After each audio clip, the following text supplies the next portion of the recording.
नमस्कार दोस्तों, मेरा नाम है अंकित सिंह और आप सभी का मैं स्वागत करता हूं हमारे इस यूट्यूब चैनल पर। यह है हमारी मेडिवल हिस्ट्री की कंप्लीट प्लेलिस्ट और इस कंप्लीट प्लेलिस्ट का यह है हमारा chapter number 2, northern India age of three empires. देखिए, वीडियो स्टार्ट करने से पहले मैं आपको इस बुक का सोर्स बता दूं। इसका सोर्स है history of medieval India by Satish Chandra. देखिए, हमने फर्स्ट चैप्टर में देखा था यूरोप को, यूरोप के बाद हमने अरेबिया देखा और अरेबिया के बाद हमने देखा साउथ ईस्ट एशिया को और चाइना को। और हम देखने वाले हैं इंडिया को। देखिए, इंडिया में मेडिवल एरा की शुरुआत हो रही है हर्षा के डिक्लाइन के बाद। हर्षा का डिक्लाइन हिंदुस्तान में 7th सेंचुरी में होता है। ठीक है, हर्षा का जो अंपायर है बेसिकली वो 7th सेंचुरी में डिक्लाइन करता है। और इसके बाद इंडिया के अलग अलग पार्ट्स में, बेसिकली नॉर्थ में, डेक्कन में और साउथ इंडिया में अलग अलग नई स्टेट्स का राइज होता है, नए नए राज्यों का, नए नए अंपायर्स का उदय होता है पूरे हिंदुस्तान में। ठीक है, लेकिन गुप्ता अंपायर और हर्षा की तरह कोई भी ऐसा अंपायर अराइज नहीं होता नॉर्थ इंडिया में जो पूरे एंटायर गंगा वैली को कब्जा सके। ठीक है, पूरे एंटायर गंगा वैली को कब्जाने वाला कोई अंपायर हर्षा और गुप्ता के बाद राइज नहीं करता है। ठीक है, लेकिन देखिए, जो अंपायर था गुप्ता और हर्षा का, उनका बेसिकली पूरा रूल था एंटायर गंगा वैली पर। अगर हम गंगा वैली के पूरे रीजन को देखें, बेसिकली ये पूरा रीजन, यहाँ से देखिए, ये पूरा रीजन पूरे एंटायर गंगा वैली का रीजन है। इस पर रूल क्या करते थे गुप्ता डायनेस्टी के रूलर्स, और हर्षा इस पर रूल किया करते थे। ठीक है, नाउ देखिए, जब इनका रूल खत्म होता है तो उसके बाद कोई रूलर राइज नहीं हो रहा है जो पूरी एंटायर गंगा वैली पर रूल कर सकते हैं। और ये जो पूरी एंटायर गंगा वैली है ना, ये बहुत ज्यादा फर्टाइल इलाका है। अब अगर रीजन बहुत ज्यादा फर्टाइल है, मेडिवल एरा में अगर कोई रीजन बहुत ज्यादा फर्टाइल है, इसका मतलब है वो बहुत प्रॉस्परस रीजन होगा। प्रॉस्परस रीजन होगा इसका मतलब वहां की इकोनॉमी जो है वो बहुत ज्यादा अच्छे से ग्रो करेगी। अगर इकोनॉमी अच्छे से ग्रो करेगी, इसका मतलब है कि वो जो किंगडम है वो बहुत ज्यादा प्रॉस्पर होगा, उसकी जो मिलिट्री है वो बहुत ज्यादा स्ट्रांग होगी। ठीक है, और उसके कम्युनिकेशन लिंक्स जो है, उसके ट्रांसपोर्टेशन के जो लिंक्स है बेसिकली, वो बहुत ज्यादा स्ट्रांग होंगे। ठीक है, लेकिन गुप्ता अंपायर और हर्षा के बाद कोई ऐसा किंग नहीं अराइज हुआ या कोई ऐसा अंपायर अराइज नहीं हुआ जो पूरे एंटायर गंगा वैली को कब्जा सके। और जो ये पूरे गंगा वैली, अगर कोई राजा पूरी एंटायर गंगा वैली को कब्जा लेता था तो उसको एक्सेस मिलता था गुजरात का। उसको एक्सेस मिलता था ये गुजरात का। देखिए, इस गुजरात का अब कैसे एक्सेस मिलता था। देखिए, गंगा वैली की जो इकोनॉमी थी ना, वो अलाउ करती थी किसी भी किंग को यहाँ तक पहुंचने में। ठीक है, बेसिकली उसको अलाउ करते थे यहाँ तक पहुंचने में, इस गुजरात के इलाके तक पहुंचने में। ठीक है ना, अब गुजरात क्या करता है, गुजरात का जो रीजन है बेसिकली आप देखेंगे इसके आसपास सी पोर्ट्स है। देखिए, समुद्र से घिरा हुआ इलाका है। आज भी अगर आप इंडिया के किसी रीजन को देखें, बेसिकली आज भी इंडिया में कहा जाता है, इंडिया की इकोनॉमी ऐसा ही बताती है कि जो जो स्टेट सी को, जिन जिन स्टेट के पास सी कोस्ट है, वो रीजन बहुत ज्यादा प्रॉस्परस है। ठीक है, वो स्टेट बहुत ज्यादा प्रॉस्पर कर रहे हैं, एक्सेप्ट उड़ीसा। उड़ीसा को छोड़कर जितने भी सी कोस्ट वाले स्टेट्स हैं बेसिकली, वहां की इकोनॉमी जो है वो बहुत अच्छे से चल रही है, उनकी इकोनॉमी जो है वो बहुत ज्यादा प्रॉस्पर कर रही है। अगर इसी तरीके से हम गुजरात के रीजन को देखें तो ये गुजरात का जो रीजन है बेसिकली, ये नॉर्थ इंडियन जो किंग्स हैं इनके लिए बहुत ज्यादा इंपॉर्टेंट था, बिकॉज यहाँ से सी ट्रेड होता था और इस सी ट्रेड से इन किंग्स को बहुत ज्यादा क्या आता था, रेवेन्यू आता था। अगर ये north Indian Kings, basically Ganga valley के जो किंग्स हैं, अगर ये गुजरात को कब्जा लें तो इनकी जो इकोनॉमी है ये बूस्ट करने लगेगी, इनकी इकोनॉमी में चार चांद लग जाएंगे। लेकिन हर्ष और गुप्ता के बाद ऐसा कोई, हर्ष और गुप्ता के बाद ऐसा कोई कर नहीं पा रहा है। ठीक है, लेकिन अगर आपको गुजरात को कब्जाना है, बेसिकली अगर आप देखिए यहाँ से, अगर आपको गुजरात को कब्जाना है, इस इलाके से अगर आपको यहाँ पहुंचना है, बेसिकली इस रीजन में पहुंचना है, तो आपको ये मालवा का रीजन है, बेसिकली ये मालवा का रीजन है, आपको इसको कब्जाना है। और ये जो राजस्थान का रीजन है, ये राजपूत रीजन है, बेसिकली आपको इसको कब्जाना है। अगर आप इन दोनों रीजन को कॉन्कर करते हैं तभी आपको एक्सेस मिलेगा गुजरात का। ठीक है, लेकिन अगर आप इन दो रीजन को कॉन्कर नहीं करते हैं तो आपको गुजरात का एक्सेस भी बेसिकली नहीं मिलेगा। राइट नाउ देखिए, ये तो बात हो गई उत्तर भारत की, नॉर्दर्न इंडिया की। साउथ इंडिया में भी कुछ स्टेट्स जो है वो बेसिकली अराइज कर, साउथ में कावेरी के डेल्टा पे, गोदावरी के डेल्टा पे और कृष्णा के डेल्टा पे बेसिकली जो डायनेस्टी रूल कर रही है बेसिकली वो है चोलास। चोलास यहाँ पर क्या कर रहे हैं, अपना रूल को स्टैब्लिश कर रहे हैं। और चोलास ने इस रीजन को बेसिकली, इन तीन रिवर्स के डेल्टास को बेसिकली क्या किया हुआ, अपने अधीन किया हुआ और अपनी मोनोपोली स्टैब्लिश की हुई इस रीजन में। बेसिकली वो बहुत स्ट्रॉन्ग यहाँ पर इस वक्त में है। ठीक है, नाउ अब देखिए, कुछ बड़े बड़े नॉर्थ इंडिया के अंदर और डेक्कन के अंदर इस 750 एडी से लेकर 1000 एडी तक कुछ बड़े स्टेट्स का राइज होता है। और ये बेसिकली तीन बड़े स्टेट्स हैं, पालास, राष्ट्रकूटास एंड प्रतिहारास। अब इनके बारे में समझते हैं। देखिए, पालास का जो डोमिनेशन था बेसिकली वो ईस्टर्न इंडिया में था। ये है पालास का रीजन। देखिए, ये रहा पालास का रीजन, ये मैप में आपको दिख रहा है, ये है पालास का रीजन। और पालास जो थे वो डोमिनेट कर रहे थे middle of the 9th century तक, बेसिकली इन पालास ने डोमिनेट किया। अगर आज के प्रेजेंट डे अगर सीन्स को देखें हम, तो बंगाल का पूरा इलाका इनके पास है, ठीक है, ये वेस्ट ईस्टर्न बंगाल और बांग्लादेश का जो प्रेजेंट इलाका है इनके पास है, बिहार का कुछ रीजन इनके पास है, अगर हम देखें यहाँ पर थोड़ा थोड़ा असम का कुछ इलाका इनके पास है, और उड़ीसा का कुछ इलाका इनके पास है, पालास के पास बेसिकली ये इलाका। और पालास ने रूल कब तक किया? Middle of the 9th century. दूसरा जो किंगडम है बेसिकली ये है प्रतिहारास का, और ये डोमिनेट करते थे अपर गंगा वैली और वेस्टर्न इंडिया को। बेसिकली ये वाला जो रीजन है ये है प्रतिहारास का रीजन, ठीक है। ये डोमिनेट कर रहे हैं किस किस रीजन को? अपर गंगेटिक वैली को और वेस्टर्न इंडिया को, और ये रूल करेंगे basically middle of the 10th century तक ये लोग रूल करेंगे, ठीक है। नाउ देखिए, अब बात करते हैं राष्ट्रकूटास की। जो राष्ट्रकूटास है बेसिकली ये डेक्कन के रीजन पे अपना कंट्रोल रखते थे। ये डेक्कन के रीजन में बेसिकली ये है राष्ट्रकूटास का अंपायर। ये जो राष्ट्रकूटास है बेसिकली अलग अलग समय पे नॉर्थ के कुछ हिस्सों को भी अपने टेरिटरी के अंदर ला लिया करते थे, ठीक है। नाउ ये जो तीनों अंपायर थे बेसिकली गुर्जर, प्रतिहारा, राष्ट्रकूटास और पालास, ये आपस में भी लड़ते रहते थे, लेकिन लड़ने के बाद भी ये अपने रीजन में बेसिकली बहुत सारी एक्टिविटीज ऐसे करवाया करते थे जिससे एग्रीकल्चर का एक्सटेंड हो सके, ठीक है, एग्रीकल्चर का हो सके, एक्सटेंड हो सके। इसके अलावा ये अपने इलाकों में पॉन्ड्स बनवाया करते थे, कैनाल्स बनवाया करते थे, और पैटर्नेज दिया करते थे आर्ट और कल्चर को, ठीक है। आर्ट और कल्चर के ऊपर इनका बहुत ज्यादा फोकस रहता था। इसी दौर में बहुत सारे इन्होंने मंदिर भी बनवाए, ठीक है। देखिए, इन तीनों में जो राष्ट्रकूटास थे बेसिकली ये सबसे लंबे दौर तक टिके रहे, सबसे लंबे जो है राष्ट्रकूटास टिके रहे, ठीक है। देखिए, ये सबसे पावरफुल अंपायर तो था ही, बट इसने एज अ ब्रिज काम किया बिटवीन नॉर्थ एंड साउथ, ठीक है। एज अ ब्रिज काम किया नॉर्थ एंड साउथ, बेसिकली जो नॉर्थ और साउथ के बीच का जो ट्रेड और कॉमर्स का लिंक है बेसिकली, और जो कल्चरल लिंक है बेसिकली, ट्रेड और इकोनॉमिकल और कल्चरल जो लिंक है बेसिकली, इसको स्टैब्लिश करने का काम जो है वो बेसिकली राष्ट्रकूटास ने अपने दौर में किया। चलिए अब देखते हैं पालास को। आज का हमारा जो दूसरा टॉपिक है वो है the struggle for domination in north India, the Palas. देखिए, हर्षा की डेथ के बाद नॉर्थ इंडिया में बहुत कंफ्यूज पॉलिटिकल सिचुएशन अराइज होती है, और इस पॉलिटिकल सिचुएशन का बेनिफिट ले जाता है कश्मीर का रूलर ललितादित्य। जो कश्मीर का रूलर है ललितादित्य, बेसिकली ये क्या करता है, सबसे पहले पंजाब के इलाके को अपने कंट्रोल में लेता है, और पंजाब के इलाके को जब अपने कंट्रोल में लेता है उसके बाद एक कन्नौज के इलाके को भी अपने कंट्रोल में ले लेता है। बेसिकली ये है कन्नौज का इलाका, ठीक है। जब कन्नौज को अपने इलाके में लेता है तो ऐसा माना जाता है कि देखिए, अगर आपने कन्नौज पे कंट्रोल कर लिया है तो अब आपके पास एक्सेस है कन्नौज के जो इकोनॉमिक रिसोर्सेज है बेसिकली इसका, और कन्नौज क्या था, बहुत रिच था इकोनॉमिक रिसोर्सेज। पर हर्षा के दौर से ही ये माना जाता था कि अगर आपने कन्नौज पे रूल कर लिया है तो अब आपकी जो अगली डेस्टिनेशन है बेसिकली वो है दिल्ली। लेकिन जो ललितादित्य है बेसिकली कश्मीर का जो रूलर है बेसिकली, ये बाद के दौर में बंगाल और गौड़ के इलाके पर भी कंट्रोल करेगा और यहाँ के राजा को भी मार देगा, ठीक है। और जब यहाँ के राजा को मार देगा तो अब ये सोवरन है।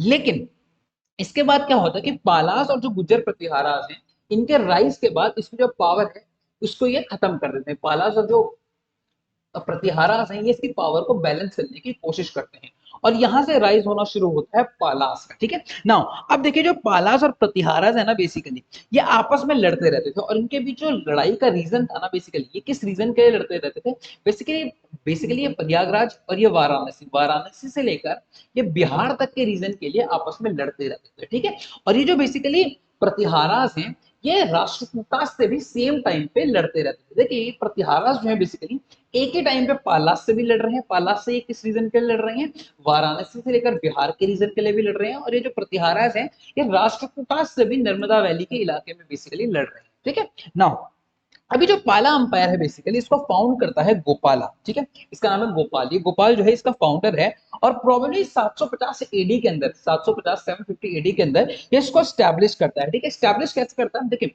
बेसिकली इस रीजन में इस समय पे एनआरकी फैली हुई है, ठीक है। एनआरकी फैली हुई है तो यहाँ के लोग इसको इलेक्ट करते हैं एज अ किंग, ठीक है। एज अ किंग इसको इलेक्ट करते हैं, और ये कंट्रोल करता है मगध को भी, ठीक है। ये जो बेसिकली मगध का रीजन है बेसिकली इसको अपने अंडर ले लेता है।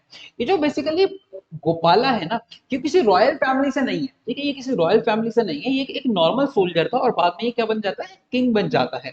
और जैसे ही ये किंग बनता है ये मगध का जो रीजन है बेसिकली बिहार का जो मगध का रीजन है ये इसको अपने कंट्रोल में ले लेता है, ठीक है। और गोपाल को जो बेसिकली सक्सीड करता है ये इसका बेटा है धर्मपाला। और ये जो धर्मपाला है ना बेसिकली ये one of the most important ruler है पाला डायनेस्टी का, ठीक है। नाउ ये रूल करता है 810 एडी तक, ठीक है। नाउ इसके रिजीम के दौरान ना ट्रिपाइट स्ट्रगल की शुरुआत होती है। बेसिकली ट्रिपाइट स्ट्रगल क्या है, गुज्जर, प्रतिहारा, राष्ट्रकूट और पालास के बीच जो ये फाइट है, बेसिकली तीनों किंगडम्स के आपस के बीच में जो फाइट है, इसको बेसिकली कहा जा रहा है ट्रिपाइट स्ट्रगल, ठीक है। इसी के दौर से ये जो स्ट्रगल है, बेसिकली ये जो स्ट्रगल है ये शुरू होता है।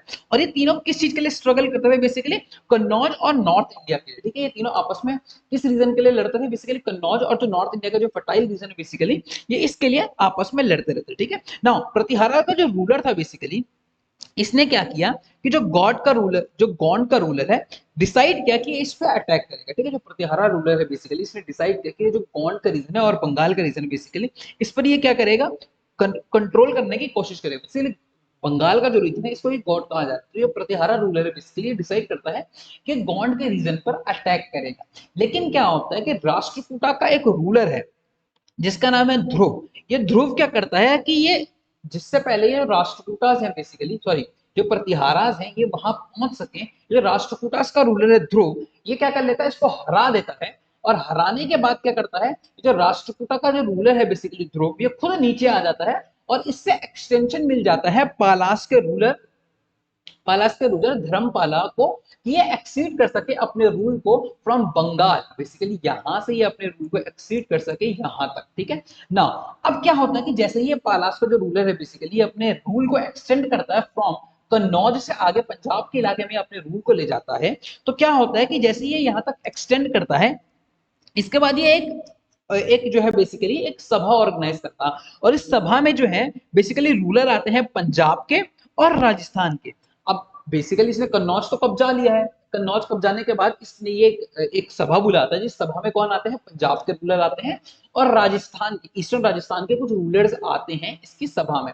तो ऐसा माना जाता है कि जब ये रूलर्स आते हैं इसकी सभा में, तो ये एज अ इसके फ्यूडल चीफ्स आए थे, एज अ वेसल जो है बेसिकली ये उस सभा में बैठने आए थे। तो इसका मतलब ये पता लगता है कि बेसिकली पालास ने बेसिकली इंडिया के इस हिस्से तक बेसिकली रूल किया, पंजाब के इस हिस्से से लेकर और यहाँ तक रूल किया। इसके अलावा इनके अंडर जो है बेसिकली कौन कौन से और इलाके थे, मालवा का जो ये वाला इलाका है, बेसिकली ये है मालवा का इलाका, ये मालवा का जो इलाका है बेसिकली ये इनके अंडर में था, और बिहार का जो ये वाला इलाका है बेसिकली ये इनके अंडर में था, ठीक है। नाउ देखिए इसके पास मालवा का भी रीजन है और इसके पास बिहार का भी रीजन है। अब देखिए इसके पास मालवा का भी रीजन है, बिरार का भी रीजन है, और इसके अलावा जब इसने मीटिंग ऑर्गेनाइज की है, सभा ऑर्गेनाइज की है, तो इसमें पंजाब के भी रूलर्स आए हैं और वेस्टर्न राजस्थान के भी, बेसिकली ईस्टर्न और वेस्टर्न राजस्थान के भी कुछ रूलर्स आए हैं। तो इसका मतलब ये है कि बेसिकली ये इसके वेसल के रूप में काम कर रहे हैं। तो इसका मतलब ये है कि बेसिकली इन्होंने इसकी सोवरेनिटी को एक्सेप्ट किया, इन्होंने एक्सेप्ट किया है कि बेसिकली ये नॉर्थ इंडिया का बेसिकली ये किंग है, ठीक है। नाउ अभी जो धर्मपाला का जो करियर है ना, ये जो विजयी करियर है, बहुत प्रॉस्परस जो करियर है ये धर्मपाला का, बेसिकली ये बिटवीन था 790 एडी से लेकर 800 एडी के बीच में ही इसने ये जो फतेह है बेसिकली ये हासिल की, ठीक है। इसने जो ग्लोरी है बेसिकली इसी 10 सालों में इसने अचीव की, ठीक है ना। धर्मपाला जो है वो ज्यादा देर तक कंसोलिडेट नहीं कर पाएगा नॉर्थ इंडिया को, क्यों नहीं कर पाएगा, ज्यादा देर तक बेसिकली ये कंट्रोल में नहीं रख पाएगा नॉर्थ इंडिया के अपने इस हिस्से को। क्या होगा कि जो प्रतिहारा जो पावर है ना, ये दोबारा से फाइट बैक करेगी, और नागभट्टा 2 करके जो रूलर है बेसिकली ये धर्मपाला को पीछे पीछे भेजेगा, ठीक है। पीछे मतलब बेसिकली कन्नौज के इलाके से ये इसको पीछे भेजना शुरू करेगा, यहाँ से इस साइड से दोबारा पीछे भेजना शुरू करेगा। और मुंगेर का एक इलाका है बेसिकली, यहाँ पे जो धर्मपाला है बेसिकली ये नागभट्टा 2 से हार जाएगा, ठीक है। देखिए बेसिकली जो बिहार और उसके एडिशन में बंगाल का जो इलाका है बेसिकली वो मोस्ट ऑफ द टाइम किसके पास रहेगा, पालास के पास ही रहेगा, ठीक है। ये लड़ जरूर रहे हैं आगे के इलाके के लिए, लेकिन बिहार और बंगाल का जो इलाका है बेसिकली ये हमेशा नहीं कहेंगे, लेकिन most of the time basically ये पालास के पास ही रहेगा। देखिए अभी जो पालास है बेसिकली जब ये नॉर्थ में हारे, तो उन्होंने क्या किया, अपनी एनर्जीज जो है वो दूसरी डायरेक्शन में लगाई। अब इन्होंने किन अलग रीजन्स को कंट्रोल करना शुरू किया, बेसिकली इन्होंने दूसरे रीजन को कॉन्कर करने की कोशिश की, और ये इसमें सक्सेसफुल भी रहे। इन्होंने सबसे पहले असम के रीजन को कॉन्कर करने की कोशिश की। असम के रीजन को उस समय में कहा जाता था पर्याग ज्योतिष को, ठीक है। और कुछ पार्ट ऑफ उड़ीसा को भी इन्होंने कॉन्कर किया। इसके अलावा जो मॉडर्न नेपाल है बेसिकली इसके जो कुछ हिस्से हैं ना, बेसिकली ये वाला जो हिस्सा है बेसिकली यहाँ के जो हिस्से हैं, ये जो हिस्से हैं बेसिकली इस हिस्सों पर भी इसकी सोवरेनिटी, ठीक है। Now middle of the 8th century to middle of the 9th century, basically 850 से लेकर 950 के बीच में पाला रूलर्स है जो बेसिकली ये ईस्टर्न पार्ट में ही अपनी डोमिनेशन को बनाए रखेंगे, ठीक है। और उन्हें हल्का हल्का वाराणसी तक भी कंट्रोल किया, ठीक है। वाराणसी के कुछ हिस्सों तक भी इन्होंने अपने अपने रूल को एक्सटेंड किया, ठीक है। नाउ अब एक अरब मर्चेंट है जिसका नाम सुलेमान है, बेसिकली ये विजिट करेगा पाला को, ठीक है। ये आता है Hindustan middle of the 9th century, ठीक है। और ये अपने अकाउंट के बारे में लिखता है, ठीक है। पाला किंगडम को ये बेसिकली रूहिमा नाम से यहाँ पर पुकार रहा है, ठीक है। और धर्मपाला को बेसिकली शॉर्ट में यहाँ पर धर्मा कह रहा है। और ये कहता है कि जो पाला रूलर है बेसिकली ये वॉर में है अपने नेबर के साथ, और इसके नेबर कौन से हैं बेसिकली प्रतिहारास और राष्ट्रकूटास। इसके बोलने का मतलब ये है कि ये जो पाला रूलर्स है बेसिकली ये इनके फाइट जो है बेसिकली वो राष्ट्रकूटास और गुजर प्रतिहारास के साथ समानांतर काल में चल रही है। मतलब उसी समय में ये लोग लड़ाई कर रहे हैं प्रतिहारास के साथ भी और राष्ट्रकूटास के साथ भी। लेकिन उसके बाद ये एक और इंपॉर्टेंट चीज बताता है यहाँ पर, देखिए। लेकिन ये बताता है कि जो पालास की आर्मी है ना ये इन दोनों से ज्यादा है, ठीक है। और ये कहता है कि पालास की आर्मी में 50,000 एलिफेंट्स है, ठीक है। और 50,000 एलिफेंट्स है और इसके अलावा 10,000 से लेकर 15,000 जो लोग हैं बेसिकली जो आर्मी पर्सनल्स हैं ये एम्प्लॉयड है फुलिंग एंड वॉशिंग क्लॉथ के लिए, बेसिकली दूसरे काम करने के लिए, आर्मी के दूसरे काम करने के लिए ही 10 से 15,000 सैनिक जो है बेसिकली ये पालास की आर्मी में भी है, ठीक है। नाउ अब इसके बाद एक और चीज यहाँ पे बुक में लिखी गई है कि ये जो फिगर्स है बेसिकली ये पुख्ते नहीं है, इनका कोई प्रमाण नहीं है, लेकिन हो सकता है कि एग्जेगरेटेड फिगर हो, ठीक है। मतलब बढ़ा चढ़ाकर इनको बेसिकली बताया गया हो, ठीक है। नाउ देखिए, बट हम जानते हैं कि जो पालास की आर्मी है ना ये स्टैंडिंग आर्मी थी, ठीक है। और ये जो फोर्स है बेसिकली ये इनके फ्यूडल लेवीज की भी हो सकती है, मतलब फ्यूडल चीफ्स है बेसिकली इनके इनके सपोर्ट से भी बेसिकली पालास की जो है आर्मी वो इतनी बड़ी हो सकती है, ठीक है। इंफॉर्मेशन अबाउट, देखिए अब जो इंफॉर्मेशन है पालास की आर्मी के बारे में ना सिर्फ अरब मर्चेंट्स के अकाउंट से नहीं मिल रही, अरब ट्रेवलर्स के अकाउंट से नहीं मिल रही। इसके अलावा जो पालास की आर्मी के जो बारे में जो पता लग रहा है, पाला एम्पायर के बारे में पता लग रहा है वो तिब्बतन क्रॉनिकल से भी पता लग रहा है। लेकिन ये जो तिब्बतन क्रॉनिकल्स है बेसिकली ये 17वीं शताब्दी के हैं, 17th सेंचुरी के हैं, ठीक है। लेकिन ये 17th सेंचुरी के जो क्रॉनिकल्स हैं ये क्या कह रहे हैं कि जो ये पाला रूलर्स हैं ये ग्रेट पैटर्न थे बुद्धिस्ट लर्निंग के और बुद्धिस्ट रिलीजन के, ठीक है। मतलब बुद्धिस्ट लर्निंग को, बुद्धिस्ट शिक्षा को, ठीक है, बौद्ध शिक्षा को और बौद्ध कल्चर को, बौद्ध संस्कृति को इन्होंने बहुत ज्यादा बढ़ावा दिया। और ये कहता है कि नालंदा यूनिवर्सिटी जो है बहुत फेमस यूनिवर्सिटी है, इसके रिवाइवल के लिए धर्मपाला जो है इसने 200 गांव का जो टैक्स था बेसिकली 200 गांव का जब टैक्स लेता था उस 200 गांव इसने अलग से रखे हुए थे। इन 200 गांवों के टैक्स से नालंदा यूनिवर्सिटी का जो है खर्चा चलता था। तो ये किसने किया था? धर्मपाला ने किया था। और ये हमें कहां से पता लग रहा है? तिब्बतन क्रॉनिकल से पता लग रहा है। और इसके अलावा ये एक और चीज बताता है कि ये जो पाला रूलर्स हैं बेसिकली इसमें जो धर्मपाला है इसने विक्रमशिला यूनिवर्सिटी की जो वो है विक्रमशिला यूनिवर्सिटी है इसकी फाउंडेशन भी रखी। और ये लोकेटेड थी मगध में, ठीक है। मगध में एक हिल के ऊपर ये लोकेटेड थी। और यहाँ का जो वेदर था, आसपास का जो वेदर था, जो सराउंडिंग एनवायरनमेंट था वो बहुत ज्यादा प्लीजेंट था, बहुत अच्छा यहाँ का वेदर था। और पालास ने जो है बहुत सारे विहार्स बनाए, ठीक है। और यहाँ जो इन्होंने जो विहार्स बनाए, ठीक है, इनमें बहुत सारे बुद्धिस्ट मॉन्क्स रहा करते थे। बुद्धिस्ट मॉन्क्स के लिए बहुत सारे विहार्स जो है ये पाला रूलर्स ने बनाए, ठीक है। और जो पाला रूलर्स हैं बेसिकली इनके कल्चरल जो क्लोज कल्चरल रिलेशन थे वो थे तिब्बत के साथ, बहुत क्लोज कल्चरल रिलेशन इनके तिब्बत के साथ है, ठीक है। जो बुद्धिस्ट स्कॉलर्स हैं, ठीक है, संतरिक्शता और दीपांकरा, इनको अतीशा भी कहा जा रहा, वर इनवाइटेड टू तिब्बत, इनको इनवाइट किया गया तिब्बत में, ठीक है। एंड इन्होंने अलग टाइप ऑफ बुद्धिज्म इंट्रोड्यूस किया बेसिकली तिब्बत में, ठीक है। इन्होंने एक अलग टाइप का बुद्धिज्म इंट्रोड्यूस किया तिब्बत में, ठीक है।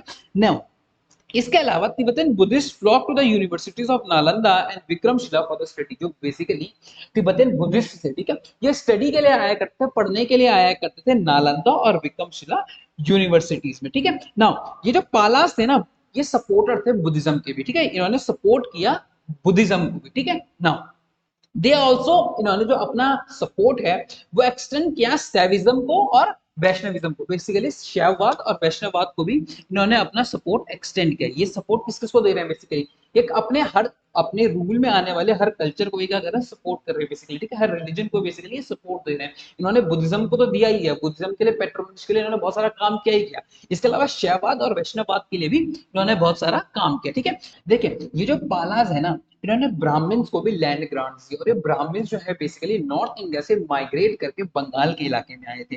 लेकिन लैंड ग्रांट देने से क्या फायदा था? लैंड ग्रांट देने से ये फायदा होता था कि एग्रीकल्चर का एक्सटेंशन होता था, और इसका डायरेक्ट बेनिफिट मिलता था पाला अंपायर को। पाला अंपायर के अंदर एग्रीकल्चर का जब एक्सटेंशन होगा तो इकोनॉमिक प्रॉस्पेरिटी आएगी। बेसिकली बंगाल के रीजन में जहां पर लैंड ग्रांट दिए गए, यहाँ पर अनसेटल्ड कम्युनिटीज रहती थी, और जब यहाँ पर एग्रीकल्चर की शुरुआत हुई तो ये अनसेटल्ड जो कम्युनिटीज थी ये धीरे धीरे सेटल्ड होनी शुरू हो गई। ठीक है, जैसे जैसे बंगाल के रीजन में प्रॉस्पेरिटी आती है ना, तो बंगाल के जो ट्रेड और कल्चरल कॉन्टेक्ट है ना साउथ ईस्ट एशिया के कंट्रीज के साथ, बेसिकली बर्मा, माल्या और सुमात्रा के साथ, जावा सुमात्रा के साथ ये एस्टैब्लिश होने शुरू हो गए, और इनके जो रिलेशन थे वो बहुत ज्यादा अच्छे थे बेसिकली इन साउथ ईस्ट एशिया के कंट्रीज के साथ, मल्या, जावा, सुमात्रा और बर्मा के साथ। ठीक है, नाउ ये जो साउथ ईस्ट एशियन के जो कंट्रीज थे बेसिकली, इनके साथ जो ट्रेड था ना पाला एम्पायर का, ये बहुत ज्यादा बेनिफिशियल था। बेसिकली साउथ ईस्ट एशिया के कंट्रीज से बेसिकली पाला एम्पायर में गोल्ड और सिल्वर आता था, और इनके बहुत अच्छे रिलेशन थे बेसिकली इन साउथ ईस्ट एशियन कंट्रीज के साथ, साउथ ईस्ट एशियन अंपायर्स के साथ। देखिए मैंने आपको पहले बताया था सेलेंद्रा डायनेस्टी के बारे में, मैंने आपको बताया था ये सेलेंद्रा डायनेस्टी थी, ये बेसिकली बुद्धिस्ट फेथ में क्या करते थे? बिलीव करते थे। ठीक है ना, और ये रूल कहां पे करती थी? मैंने आपको कल भी बताया था, मल्या में करती थी, जावा में करती थी, सुमात्रा में करती थी। ठीक है, और इसके नेबरिंग आइलैंड्स में बेसिकली इनका रूल था। तो ये जो बेसिकली सेलेंद्रा डायनेस्टी के रूलर्स थे, ये अपनी एम्बेसीज को भेजा करते थे बेसिकली अपने दूतों को भेजा करते थे पाला किसके कोर्ट में, और इन्होंने परमिशन ली एक बार पाला पाला अंपायर देवपाला से कि जो मोनेस्ट्री है बेसिकली वो नालंदा यूनिवर्सिटी में कुछ मोनेस्ट्रीज बनाई जाए, और ये भी रिक्वेस्ट किया जो आप नालंदा यूनिवर्सिटी में मोनेस्ट्री बनाएंगे इसके लिए आप 5 गांवों का जो टैक्स है इसको अलग रखें, सेपरेट रखें, और इनसे रन करें इन मोनेस्ट्रीज को बेसिकली आप नालंदा यूनिवर्सिटीज में। ठीक है, और जो देवपाला था बेसिकली इसने इसकी रिक्वेस्ट को है जो एक्सेप्ट भी किया, और इसकी वजह से बेसिकली जो Shailendra dynasty south east Asia की और जो पाला डायनेस्टी है इनके बीच बहुत अच्छे कल्चरल और इकोनॉमिक रिलेशंस भी स्टैब्लिश थे। So this is the end of this chapter, I hope you like it. अगर आपको अच्छा लगा है प्लीज लाइक कीजिए, शेयर कीजिए, सब्सक्राइब कीजिए, एंड ऑल्सो कमेंट करना ना भूलिए।